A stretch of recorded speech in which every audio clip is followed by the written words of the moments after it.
It all started, you remember, with a reappearance after 100 years of Maybe Dick, the Wailing Whale. Maybe Dick made a steady diet of ocean liners and, of course, threw the shipping industry into a panic. That's when the big shipping tycoon, Pericles Parnassus, sent Rocky and Bullwinkle off in their frail craft to capture the Leviathan of the deep. The last we saw of Bullwinkle was a stream of bubbles from underwater, a stream that stopped ominously. Rocky leaped in to save Bullwinkle and instead found himself so weighed down by his diving equipment that he couldn't get back up. And Captain Peach Fuzz distinguished himself by being the only captain to go down ahead of his ship.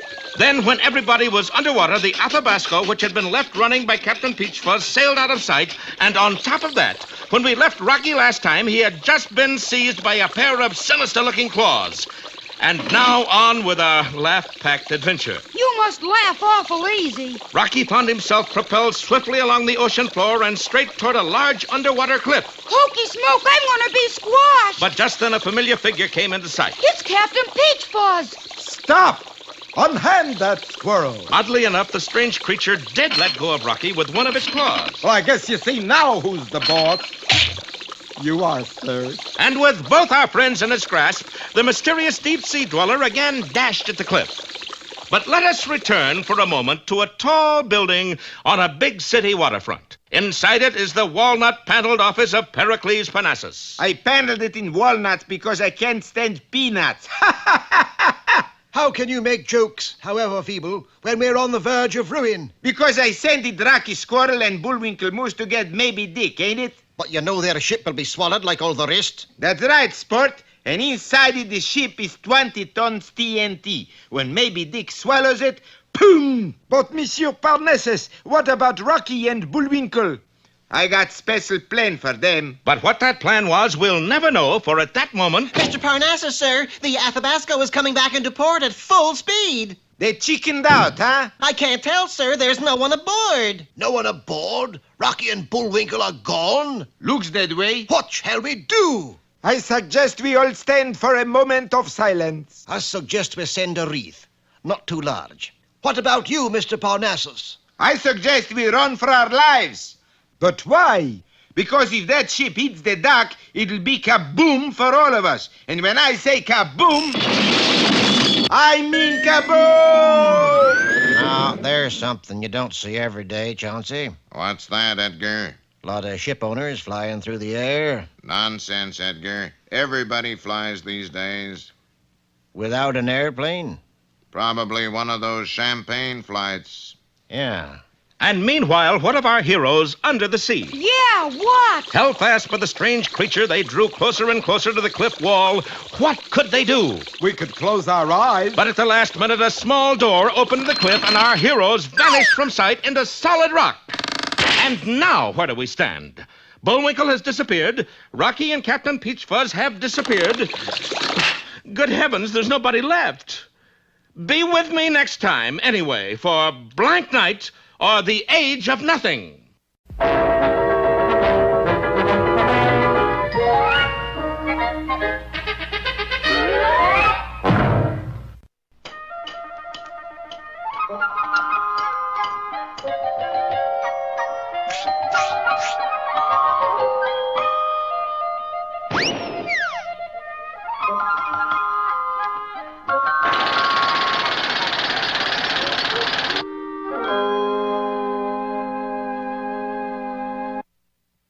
Enjoy your lunch, son? Oh, hi, Pop. This isn't lunch. So I can see. Candy, wasn't it? Uh-huh. I was going to give it to my girl for Valentine's. Instead, you gave it to your stomach. Well, she doesn't like me anymore. She's got a crush on Butch Croesus. Well, I should think you'd be heartbroken. Well, I was. For about 5 minutes. Junior, you have just displayed a perfect illustration of one of my favorite adages, to wit, time heals all wounds. And now comes the fable, right? Right. This one is entitled The Owl and the Wolf.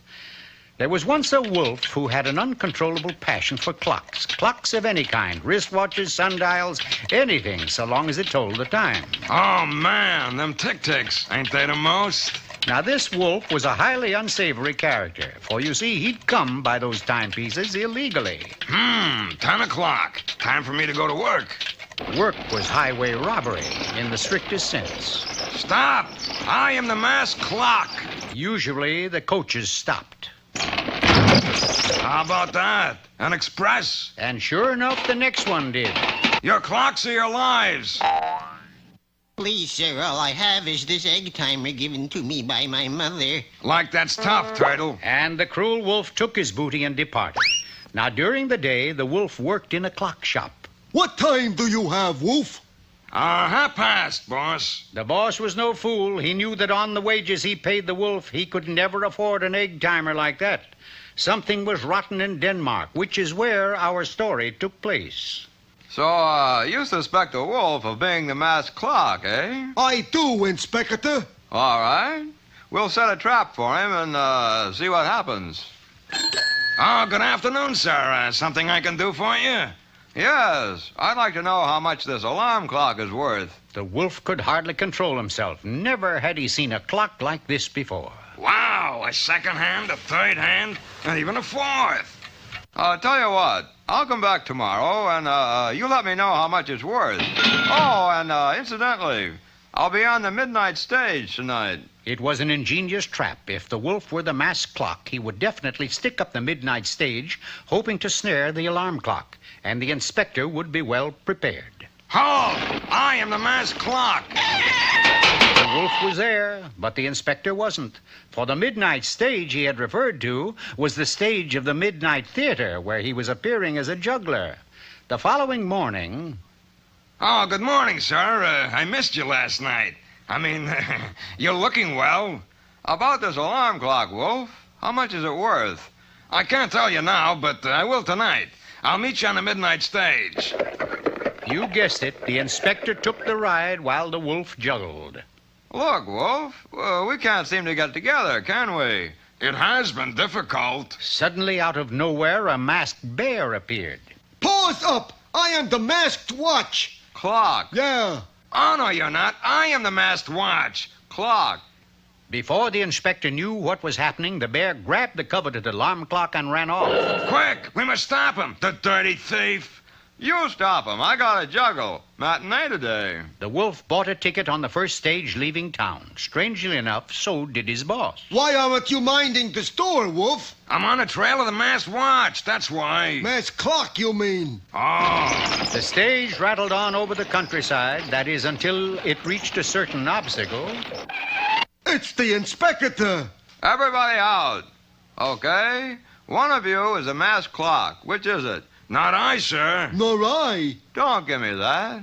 You see, I can tell which one it is by searching you and finding my alarm clock. But the two suspects remained steadfast. Look, there's something you should know. I loaded that alarm clock with TNT, and it's due to go off any second. Now confess, or we'll all be blown up. The seconds ticked by, but the wolf and the bear refused to admit anything. Suddenly, the clock, which was in the bear's pocket, broke the silence. Oh, my gosh, it's going to go off. Here, take it, Inspector. Ah, so you are the masked clock. No, sir, I am. Now, please, get rid of that thing before it goes off. Never fear. It isn't really loaded with TNT. I just said that to trick you. Well, it may not have been loaded with TNT, but whatever it was, the clock certainly didn't work too well. The wolf, the owl, and the bear all went on to bigger and higher things. It serves him right, Pop. You bet it does. That's why I say time heals all wounds. That's not what I say. I say time wounds all heals.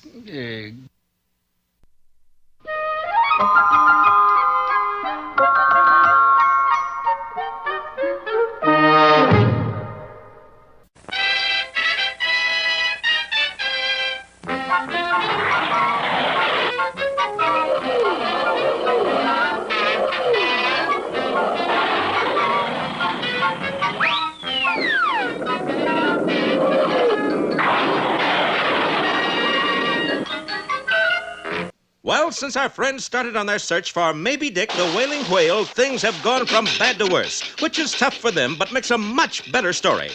And last time, you remember, Rocky and Captain Peach Fuzz had been seized in the claws of a strange subterranean creature who dashed toward a sheer rock cliff. At the last possible second, a small door opened in the cliff, and our friends disappeared inside. Immediately, the door closed again. Now, there's something you don't see every day, Chauncey. What's that, Edgar? A TV program where all they show you is a picture of a stone. Oh, I don't know, Edgar. After all, it is called The Rocky Show. True, Chauncey, true. Meanwhile, inside the cliff, Rocky and the captain were startled to find themselves rising up and up. It's getting lighter. Pretty soon we ought to be on the surface. But to our friends' surprise, they suddenly found themselves in very strange surroundings. Well, here we are on land, Rocky. Yeah, but what land? A good question, that, for this was a very odd-looking place indeed. Captain, I don't think this is even the United States. No, but it might be Southern California. Sure is pretty, though. I wonder how long we'll be able to enjoy it. What do you mean? Well, I don't want to be a sourball, Rocky, but have you forgotten our little friend back there? That's right. Hey, let us go. And surprisingly enough, the strange creature did let them go. All right, Rocky, we'll sell our lives dearly. Oh, let's not haggle about price, Captain. Rocky, it spoke to us. Yeah, and in Bullwinkle's voice. Doesn't look a thing like him, though. I'm afraid he's inside that monster. Don't worry, Bullwinkle. We'll save you. Rocky, if he's already been eaten, there's not much we can do. We can try. Hey, it sounds hollow. Do you suppose... Rocky, look there. You busted it. Hey, that thing isn't alive at all. Not now it isn't. It never was. It's some kind of a machine. That's absolutely right, Rocky. Pokey Smoke, who are you? Pompano's the name. Fiorello La Pompano. I'm the mayor. Mayor of what? Of all this. Rocky, welcome to Submerbia. Submerbia? You heard the man. Submerbia. Bullwinkle, it's you. Or else a figment of the imagination. Who's a fig Newton? Bullwinkle, what are you doing in there? Just standing here. You know what I mean. Yeah. Just thought I'd make a funny. Well, it wasn't so very funny. Well, I've been away a long time. That's what I mean. Where? Well, leave us flash back a few episodes and I'll tell you. It all started when Bullwinkle grabbed hold of that mysterious eye in the middle of the sea. sort of a seeing eye. Do you want to make jokes or tell the story? Sorry. As soon as he grabbed it, the eye pulled him under, but Bullwinkle was not to be shaken loose so easily. He hung on grimly, and then as his eyes grew accustomed to being underwater, he saw that he actually held on to the periscope of a strange-looking undersea craft. Running out of breath and bravery at the same instant, he let go and started for the top. But a large nozzle emerged from the vessel and, acting like a vacuum cleaner, pulled him closer and closer. Bullwinkle's struggles were in vain, and he suddenly disappeared into the tube. Stay where you are, Drylander. The name is Bullwinkle. What are you doing here? Just standing here. You know what I mean. Just thought I'd make a funny. It wasn't so very funny. I guess nobody likes that joke. Now explain what your boat is doing around here, and it better be good. We're trying to catch Maybe Dick. That's good, that's good. And the stranger embraced Bullwinkle fervently. Now, why in the world should he do that? I guess I'm just the cuddly type. We'll find out the real reason next time as Bullwinkle continues his strange tale in Defective Story, or A Muffled Report.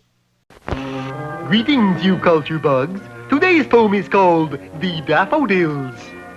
I wandered lonely as a cloud that floats on high o'er vales and hills, when all at once I saw a crowd, a host of golden daffodils, continuous as the stars that... Hi. Can't you read the sign, buddy? Well, certainly. What sign? The one behind those daffodils. This one that says, do not pick flowers? That's the one. Well, there I was, Your Honor, wandering lonely as a cloud that floats... 30 daffodils, eh? That will be $30 and 30 days. Now oft, when on my couch I lie, in vacant or in pensive mood, they flash upon my bright blue eye, as I sit here in solitude. And then my heart with anger fills. $1 apiece for daffodils?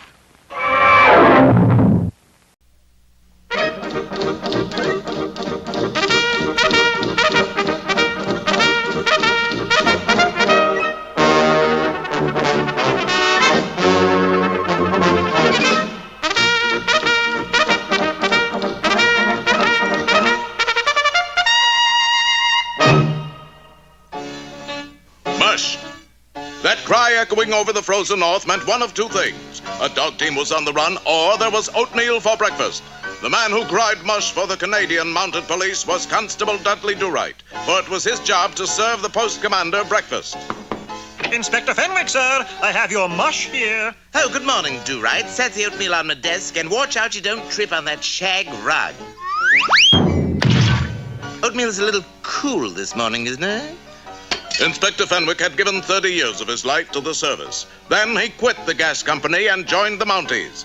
Here, Do-Right, you handle roll call today. And oh, this time look out for that shag rug. Roll call was part of the post daily routine. Each morning the Mounties would stand at attention on the parade grounds and state what kind of rolls they wanted with breakfast. How about it, Earnshaw? Kaiser. Check. Renfrew? I think I'll have a bagel. Do-Right was about to put down another check when the flow of ink became sluggish. Oh, a pox on these pens. Flicking the instrument, Dudley sprayed ink all over Renfrew's face. But neither he nor anyone else took notice of it. What's more, as he went down the line, he continued flicking the pen. By the time Inspector Fenwick came out to review his troops, every last man was covered with ink spots. Good morning, men. I shall now give you your orders for the day after I clean the specks off my glasses. But, sir, you're not wearing specs. Well, if I'm not, then an epidemic has broken out. Oh, mother of pearl, you're right. Quick, everybody into sick bay. Within minutes, the post hospital was filled to capacity. Unfortunately, Dudley had decided to sterilize the thermometers by putting them in boiling water. What is Nelson's temperature? 182. Little high, isn't it? Well, he's sick. Oh, yes. Do-Right, you and I are the only ones who haven't been hit. You have to reach the trading post at Quebec and bring back a miracle drug.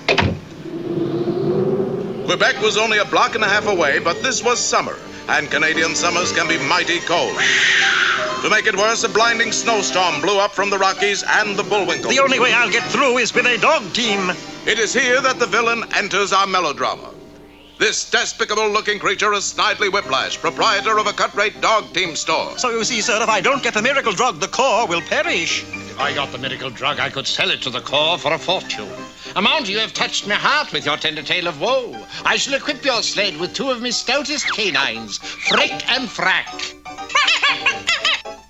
What type of dogs are they, kind sir? Malamute Chihuahuas. Can they pull a sled? Listen, who do you think pulls Santa's sled every Christmas?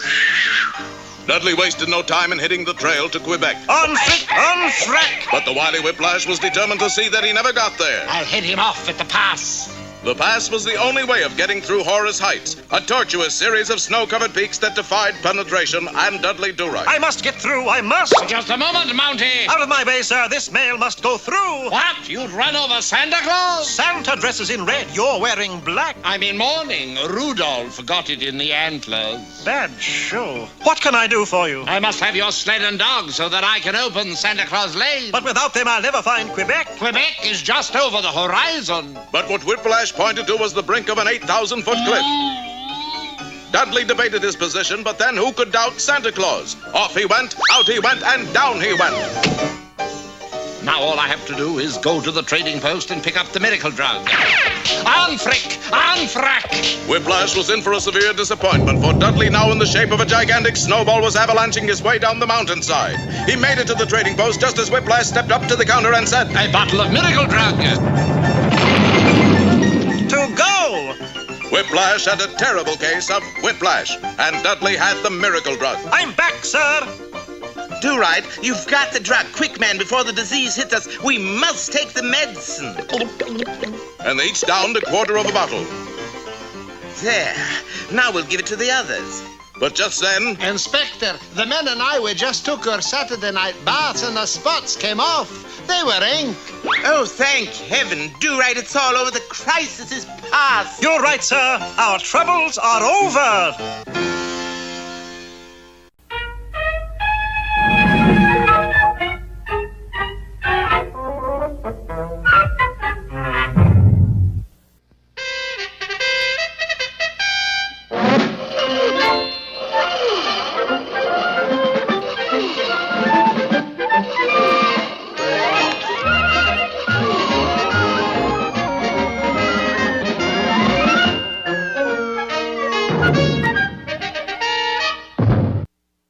In our last episode, you remember, Rocky and Captain Peachfuzz had been whisked to the undersea land of Submerbia. Their transportation was a strange-looking beast that turned out to be a submarine vehicle containing the mayor of Submerbia, Fiorella La Pompano, and the long-lost Bullwinkle Moose. Bullwinkle, is it really you? It was when I got up this morning. And Bullwinkle started to tell his strange saga, how he had been in a rowboat when the mysterious eye surfaced beside him, how he had grabbed it and been pulled underwater, and how when he tried to get away, he had been drawn back by a big underwater vacuum. It's curtains for you, Drylander. The name is Bullwinkle. But you're a Drylander, aren't you? Drylander? I'm from Minnesota. So? The land of 10,000 lakes. Oh, well, what are you doing out here on the ocean? Trying to catch Maybe Dick, the whaling whale. Good friend, pal, chum, confrère, prétel. No, wait. Amigo mio. Stay here. Camarade, tavares. Hold it.